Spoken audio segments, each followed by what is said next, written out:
All right, Zander, give us your assessment of the running game. I think you had 81 yards, and I believe, according to Pro Football Focus, 80 came after contact. What do you think of your effort and the offense's effort running the ball? I mean, obviously it was enough to get the job done, to get the W, but I think in the room we have a higher standard than that. I think we want to at least get over 100, but individually I think I started off a little slow. Could have been better than that.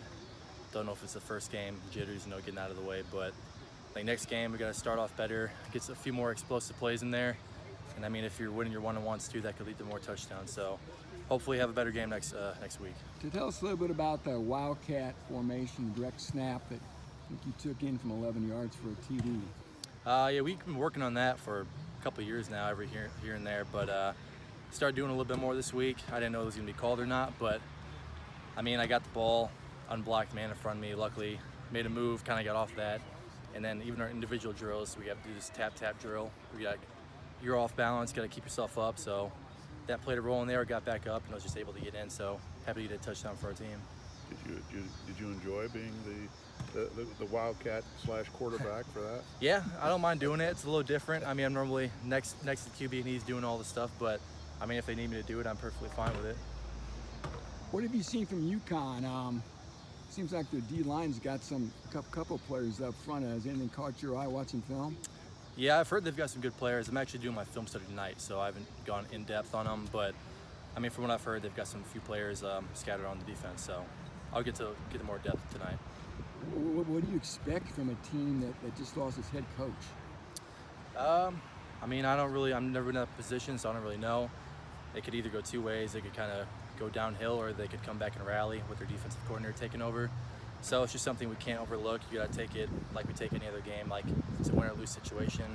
Like Coach Brown always says, it's a one-game season, so we're looking at it like they're coming out to win too. It's not like they're going to go out there and just let us win, so we got to go and work for it. What improvement would you like to see out of the running game this week?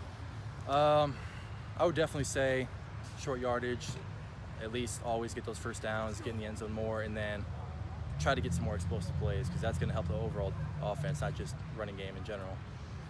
You keep mentioning explosive plays. I think you individually, there was the 11-yard touchdown, obviously, and then a 24-yarder at the beginning of the second half. I think those were your only runs of 10 or more yards. What kind of goes into creating more explosive runs in the running game, and what do you think you need to do better to kind of help in that aspect?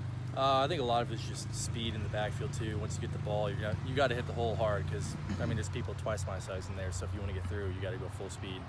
And then winning your one-on-ones, there's 11 people on both sides of the ball, so there's going to be someone accountable for you. So you're going to have to either make them miss, run them over, do what you can to keep on going. And then when I say explosive plays, we're talking like 15 or more. So if we can get more of those, it's going to create a better output for the offense. Absolutely. And then you had 21 carries on Saturday, I believe.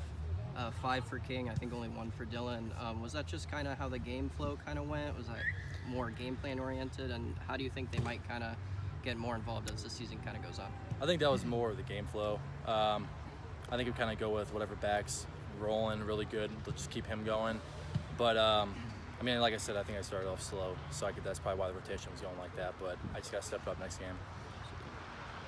What have you seen from Samson James out here? I think he's a good back. He's just getting to learn the offense too. He's just trying to get all that down. But overall, I think he's picking up pretty quick. He's an explosive guy, pretty quick too, and agile. So I think when he's able to play, he'll be good. How were you feeling on Saturday? You took some decent hits, and every now and then to me it looked like you were getting up a little slower than you normally do. So how are you doing? I mean, it's been a while since I've really been getting hit like that, but I think it's just because it's the first game. I'll get into the groove of it. But I mean, every game you're going to be getting knocked up, so you just got to get used to it and then keep on rolling. Another question about Samson, just has he been coming to you just for help? And then also at the same time, what kind of things have you taken away from him as you guys are kind of bouncing things back and forth? I mean, he's been kind of going around the room just asking for help on certain plays. Yeah. I mean, a lot of it is just like a quick thing before plays out and like group and everything like that. But I mean, in the weight room and everything too, we always keep up with him. We always come and do extra work on off days, so he's able to do that. Same with the film studies and everything.